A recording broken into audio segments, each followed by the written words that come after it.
सरकार के लेवल पे, महागठबंधन के लेवल पे चीज़ें तय पॉजिटिव है। राज्यकर्मी का दर्जा 4 लाख नियोजित शिक्षकों को मिलेगा, ये अब पूरी तरह से तय हो गया है।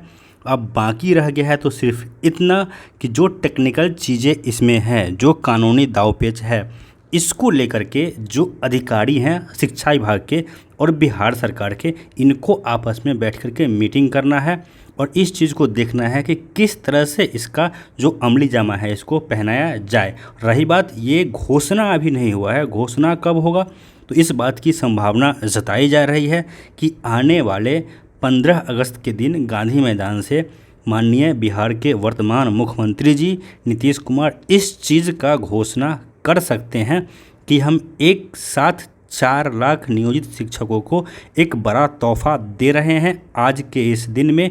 लेकिन अब किस टर्म्स पे दिया जाएगा, किस कंडीशन पे दिया जाएगा, इस चीज़ पे मंथन होगा। आज आपको पता है कि 5 तारीख है और अभी 10 दिन, लगभग 1 सप्ताह से अधिक का समय बिहार सरकार के पास है। इस पे पूरी तरह से चर्चा मंत्रणा करने के बाद इसकी घोषणा बिहार के मुख्यमंत्री जी के द्वारा किया जाएगा। आपको पता है कि आज जो मीटिंग होनी थी, मीटिंग ख़त्म हो चुका है और सभी पार्टी के नेताओं ने एक सुर में यही बात कही है कि मुख्यमंत्री जी इसको लेकर के बहुत ज़्यादा पॉजिटिव हैं और एक झटके में इतनी जो पार्टियां हैं ये कभी नहीं चाहेगी कि 10 लाख से ऊपर जो बिहार का वोट है, आप ये बात मान के चलिए कि अगर 4 लाख शिक्षक हैं नियोजित तो उनके थ्रू कम से कम 15 लाख से अधिक का वोट है जो सरकार एक झटके में खोना कभी नहीं चाहेगी।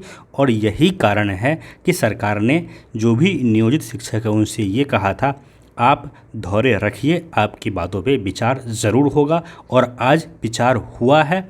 जो मुख्यमंत्री जी हैं पूरी तरह से इसको लेकर के पॉजिटिव है। लेकिन देखिए, फिर आप लोग कहेंगे कि आज इसका घोषणा क्यों नहीं हुआ, तो कोई भी चीज़ एक झटके में नहीं होता है, कानूनी प्रक्रिया से गुजरना पड़ता है। और ऐसे नहीं कि खड़ा होकर अनाउंस कर दिया और उसके पीछे का जो काम है वो किया नहीं गया। इसके पीछे का जो दरवाजे के पीछे, पर्दे के पीछे का कह लीजिए जो कार्रवाई है, इसको आज से शुरू किया जाएगा कहीं ना कहीं। और आने वाले 15 अगस्त को इस चीज़ की घोषणा होने की पूरी संभावना है कि जितने भी नियोजित शिक्षक हैं उन्हें राज्यकर्मी का दर्जा मिल जाएगा।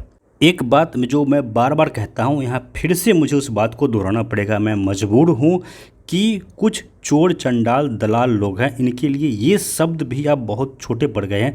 इनको सीधे सीधे आप गिद्ध की संज्ञा दे सकते हैं, जो मरे हुए जीव को नोच नोच के खाता है। ऐसे ही कुछ लोग हैं, अनिल कह लीजिए, अभिषेक झा कह लीजिए, या फिर उसके आसपास के लोग।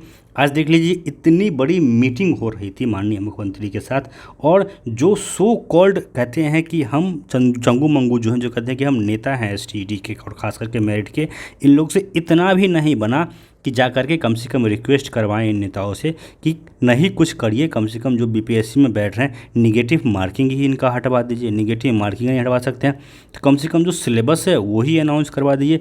तो मैं इसीलिए इन लोगों को कहता रहता हूँ और जो मेरा इल्ज़ाम इन लोगों पर लगता है बिल्कुल सटीक बैठता है कि ये लोग सिर्फ और सिर्फ चंदा चोरी और दलाली पे फोकस करते हैं, बहाली से इनको कुछ लेना देना ही नहीं है।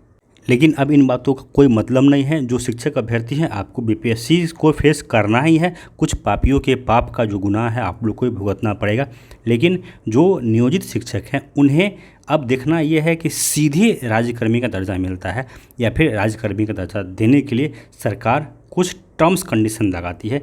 अब मैंने जो पहले कहा कि शिक्षा विभाग के अधिकारी को जो मंत्रणा करना होगा, इसी बात पे मंत्रणा करना होगा कि ये जो मांग है इसको फुलफ़िल तो आपको करना है। अब किस तरह से फुलफ़िल करेंगे, इसका रास्ता इन लोगों को निकालना होगा। दोस्तों, इस वीडियो में इतना ही। आप लोग से निवेदन है कि चैनल को सब्सक्राइब कर लीजिए और जो सही बात उठाते हैं उनका समर्थन कीजिए। धन्यवाद।